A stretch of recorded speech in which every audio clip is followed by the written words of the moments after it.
बिस्मिल्लाहिर्रहमानिर्रहीम। अस्सलाम वालेकुम वरहमतुल्लाहि वबरकातुहू। मैं ज़ुबैर ख़ान हूँ और आप मेरा वीलॉग देख रहे हैं।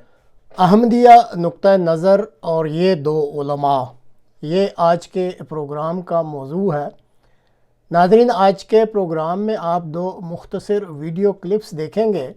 पहला वीडियो क्लिप मजहबी स्कॉलर मुकरमी जावेद गामदी साहब का है, जो कि ख़त्म नबूवत की तशरीह से मुतल्लिक़ है, जबकि दूसरा क्लिप मजहबी मुहक्किक मुकरमी इंजीनियर मिर्ज़ा जेहलमी साहब का है, जिसमें वो तौहीन के कानून के बारे में पाकिस्तान के मुक़्तदर हलकों को एक मशवरा दे रहे हैं। ताहम इन क्लिप्स को दिखलाने से कबल कुछ बात करनी ज़रूरी महसूस हो रही है। मजहबी और गैर मजहबी तारीख़ के मुतालिया से मालूम होता है कि सदियों से बड़े बड़े फ़िलासफ़र, दानिश्वर और मजहबी रहनुमा अक़ल, मंतक और इल्हाम की जो तकाबली हैसियत के बारे में वो मुख्तलिफ़ ख़यालात के हामिल रहे हैं। बाज़ ऐसे हैं जो अक़ल को इस हद तक अहमियत देते हैं कि इनके नज़दीक सदाकत तक पहुँचने का यही एक वाहिद और मुस्तनिद तरीक़ है। इन लोगों के नज़दीक सिर्फ़ वही नतीजा तस्लीम किए जाने के काबिल होता है जो अक़ल की कसौटी पर पूरा उतरता हो। लिहाजा ऐसे लोगों के मुताबिक सदाकत की जो भी तारीफ़ की जाए, इस तक रसाई सिर्फ़ अक़ल और इस्तदलाल के ज़रिए ही मुमकिन है। लेकिन साथ ही कुछ मुफक्किरीन ऐसे भी होते हैं जो आसमानी हदायत पर भी ईमान रखते हैं। ऐसे मुफक्किरीन के नज़दीक आसमानी हदायत इंसानी फ़िक्र की सही रहनुमाई के सिलसिला में बुनियादी और मुअय्यन किरदार अदा करती है, और ये आसमानी हदायत बहुत से उलझे हुए और हल तलब सवालात के जवाब भी फराहम करती है। अब जब हम मुकरमी जावेद गामदी साहब को बगौर सुने तो ऐसा लगता है कि वो आसमानी हदायत की हैसियत के बारे में तज़ब्ज़ुब का शिकार नज़र आते हैं, और शायद यही वजह है कि कभी वो बानिए सिलसिला आलिया अहमदिया के नुक्ता नज़र की हमायत करते नज़र आते हैं, और फिर जब कभी अपने असर हाज़र के दीगर साथियों के दबाव में आ जाते हैं तो वो अपने नुक्ता नज़र से वाज़ेह इख्तिलाफ़ करना शुरू कर देते हैं।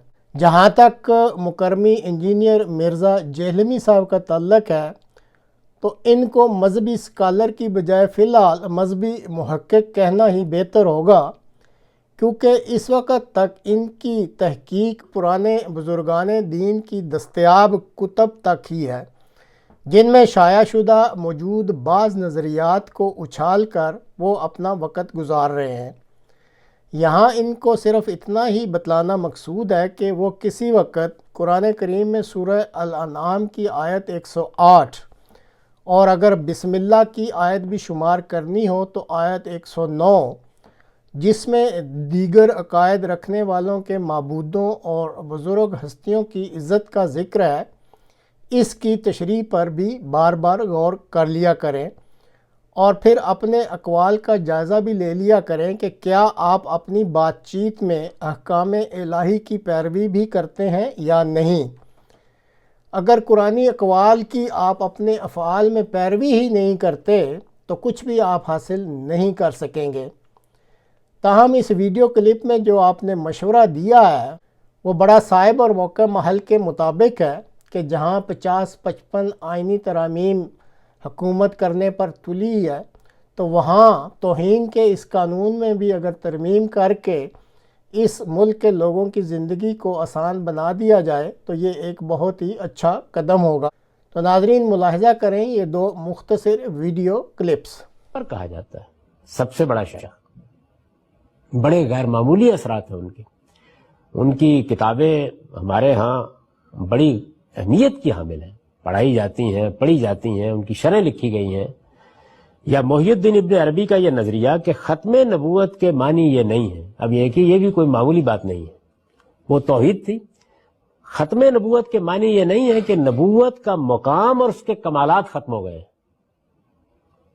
बल्कि सिर्फ ये है कि अब जो नबी भी होगा वो मोहम्मदुर रसूलुल्लाह सल्लल्लाहु अलैहि वसल्लम की शरीयत का पैरो होगा।